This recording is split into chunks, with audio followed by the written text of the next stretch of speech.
आजच्या आपल्या या मुंबई महानगरपालिकेच्या निवडणुकीच्या निमित्ताने आयोजित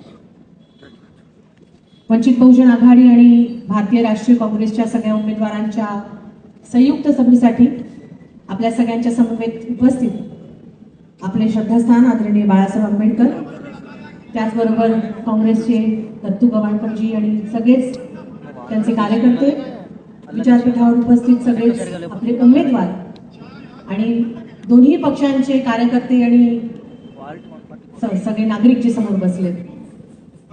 2 दिवसाआधी राजगृहावरती आपण वंचित बहुजन आघाडीचा जाहीरनामा जेव्हा जाहीर केला तेव्हा मुंबईचे पत्रकार एवढे खोडसाळे की त्यांनी जाहीरनामा सोडून सगळा विषय सारखा इथेच वळवला की काँग्रेस आणि वंचित सोबत नाही, काँग्रेस आणि वंचित सोबत नाही.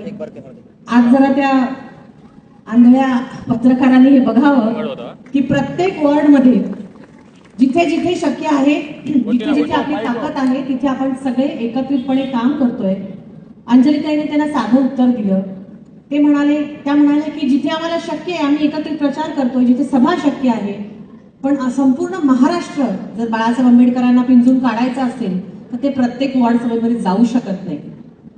आणि निश्चित ही जी आघाडी आपली झाली आहे त्याचा एक चांगला परिणाम ह्या निवडणुकीमध्ये आपल्याला दिसणार आहे. त्याचं कारण हे की परवा लोकशाही न्यूज चॅनलवरती एका न्यूज डिबेटमध्ये पक्षाचे प्रतिनिधी म्हणून मी गेले होते. अनेकांनी तुम्ही तो न्यूज डिबेट बघितला असेल. आपण प्रश्न एक विचारतो आणि हे समोरचे विरोधक भलतंच उत्तर देतात. मी त्यांना साधा प्रश्न विचारला की सारखं मराठी अमराठी हा वाद, हिंदू मुसलमान हा वाद तुम्ही घालताय आणि जे 4 पक्ष तुम्ही आता वेगवेगळे उभे आहात, म्हणजे 2 राष्ट्रवादी वेगळे, 2 सेना वेगळ्या, मनसे बिचारी अजून तरी सोबत आहे, एकटी आहे, आता ती सेनेसोबत गेली, आणि भाजप. म्हटलं जरी हे सगळे वेगवेगळे पक्ष दिसत असतील तरी ह्यांच्यापैकी 4 पक्ष तर एकच आहेत ना. एवढी वर्ष सत्तेमध्ये ते एकत्र होते. मग एवढी वर्ष सत्तेमध्ये एकत्र असताना देखील तुम्हाला 25 वर्षानंतर हिंदी, नॉन हिंदी, मराठी, हिंदू, मुस्लिम हेच मुद्दे तुम्हाला पुन्हा पुन्हा घ्यावे लागतात. त्याचं उत्तर द्या. तर शिवसेनेच्या, भाजपच्या, मनसेच्या, आमच्या सगळ्याच महिला प्रतिनिधी ज्या होत्या त्यांच्याबद्दल आदरच आहे महिला प्रतिनिधी म्हणून, पण त्यांनी पुन्हा हे सांगितलं की कसं उद्धव ठाकरे आणि राज ठाकरे एकत्र आणि मराठी अस्मिता वाढली. अरे प्रश्न काय, तुम्ही बोलताय काय? त्यामुळे विरोधक हे पूर्णपणे गोंधळलेले आहेत. फक्त भावनिक राजकारण करून 2 भाऊ एकत्र येतात, कोणाला आनंद नसेल? महाराष्ट्रातली संस्कृती आहे ती, सगळ्यांना आनंद आहे. 2 भाऊ एकत्र येत आहेत, ते खूप चांगली गोष्ट आहे, पण ते त्यांच्या स्वार्थासाठी एकत्र येत आहेत हे मुंबईकरांनी विसरू नये. कारण मराठीला मुंबईमधून हद्दपार करणारेच हे आहेत. मराठी शाळा जेव्हा बंद होतात तेव्हा मूग घेऊन बसणारे हेच होते. आणि फक्त मराठी अमराठी वाद सुरू करून मुंबईच्या मूलभूत प्रश्नांबद्दल अजिबात कोणी बोलत नाही. त्याच डिबेटमध्ये मी पुढे म्हटले होते की महिलांच्या सुरक्षिततेबद्दल काय त्यांचे विचार आहेत जरा सांगावे त्यांनी. साहेब आकडेवारी बघितली तर आपण सगळे आश्चर्यचकित होऊन जाऊ. मागच्या 10 वर्षामध्ये मुंबईमध्ये फक्त 103% महिलांचे बलात्काराचे प्रकार वाढले. 103% फक्त 10 वर्षात. आणि हे रिपोर्टेड केसेस. दादांनी इथे बदलापूरच्या केस बद्दल सांगितलं. ती मुलगी, ती चिमुरडी जिच्यावरती तो अत्याचार झाला आणि जो कोणी आरोपी होता तो अक्षय शिंदे, त्याचा एन्काउंटर करून टाकलं पोलिसांनी. आणि आज कळतंय का केलं? त्या आपटेला त्यांना वाचवायचं होतं म्हणून त्यांनी त्याचा एन्काउंटर केला. तो अक्षय शिंदे मराठी नव्हता का? तो कुठून आला होता? तो बिहार यूपीचा होता, तो मराठीच होता ना. त्याच्याबद्दल कोणीच चकार शब्द का नाही काढला तेव्हा? आणि या सगळ्याच्या पुढे जाऊन आजही 75,000 कोटी जर तुमचं वर्षाचं बजेट आहे मुंबई महानगरपालिकेचं, गोवा, मिझोराम सारख्या राज्यांपेक्षा तिप्पट आपलं बजेट आहे. आणि तरी देखील वॉटर, गटर आणि मीटर याच्या पुढेच आमचा प्रचार जात नाही. 25-30 वर्षानंतर पण पुन्हा आम्ही सांगतो की आम्ही सत्तेत आलो तर आम्ही तुमचे रस्ते करून देऊ, लाईटचे प्रश्न. अरे मग एवढी वर्ष जेव्हा सत्तेत होता काय झोपा काढत होता का तुम्ही? तुमचे जे हे निवडणूक येतील ना जेव्हा तुमचे सगळे हे प्रतिनिधी तुमच्याकडे, त्यांना खरंच हा प्रामाणिक प्रश्न विचारा. आणि जसं त्या विचारा शिवसेनेच्या आणि भाजपच्या महिला मला उत्तर देऊ शकल्या नाही ना, यांचंही तुम्ही रेकॉर्ड करा की काय उत्तर देतात ते आणि व्हायरल करा जरा तुमच्या पद्धतीने. यांना असं आपण जोपर्यंत एक्सपोज करत नाही ना तोपर्यंत यांना आदर घडणार नाही. पुन्हा तेच बोलून पुन्हा तेच इमोशनल मुद्दे करून आपल्याला उल्लू बनवायचं काम निश्चित या सगळ्यांनी सुरू केलंय. आणि ते स्वतःमध्ये पण एवढे कन्फ्यूज झालेत कालच्या एका बातमीमध्ये मी बघितलं, आता शिंदे सेना आणि भाजप हिचं एकत्र आहे ना, आहे की नाही? तर ते वेगवेगळे लढतायत, एकत्र लढतायत ना.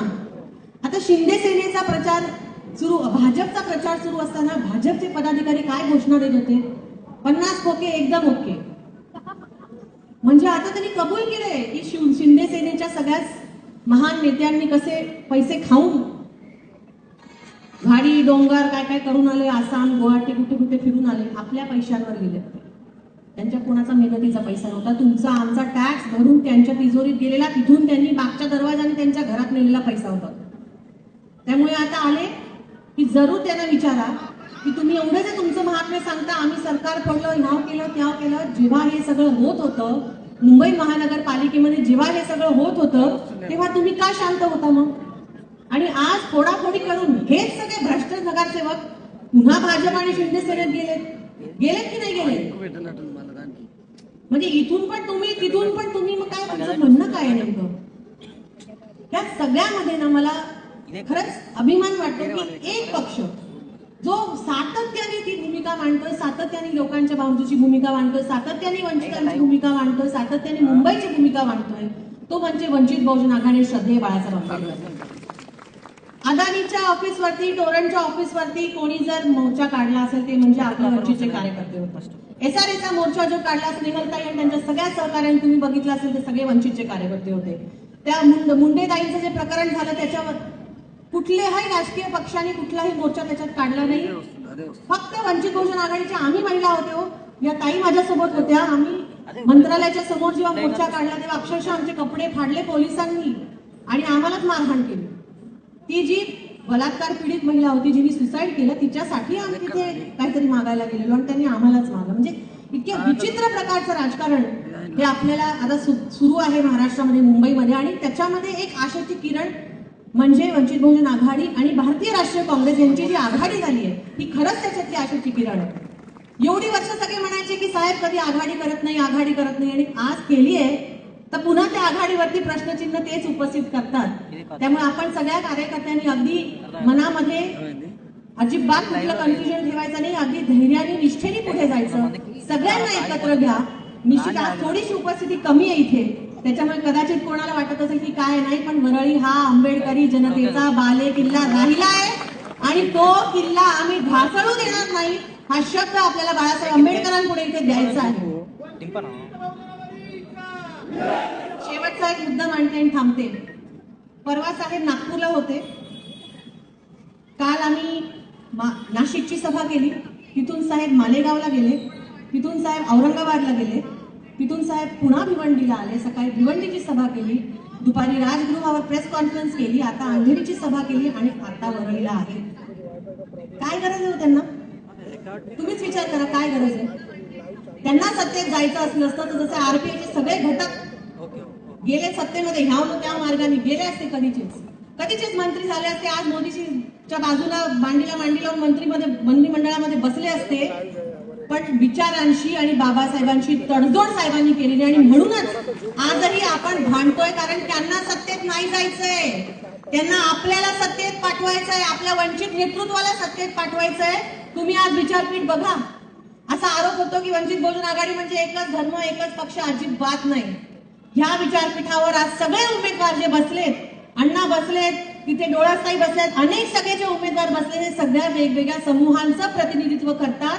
आणि म्हणूनच वंचित बहुजन आघाडी आणि काँग्रेसची ही जी आघाडी झाली याला बहुमताने आपल्याला विजयी करायचं, एवढाच एक निर्धार करून इथून जाऊया. आपली काय निशाणी आहे? एवढी आवाज कमी असेल तर कसा जाळ काढणार आपण? हा गॅस सिलेंडर सगळ्यांचा जाळ काढणार याची खात्री तुम्हाला घ्यायची आहे. आणि या वरळीचा बाले किल्ला आपल्याला पुन्हा मिळवायचा, एवढा निर्धार करून इथून जाऊया. जय भीम, जय शिवराय, जय संविधान.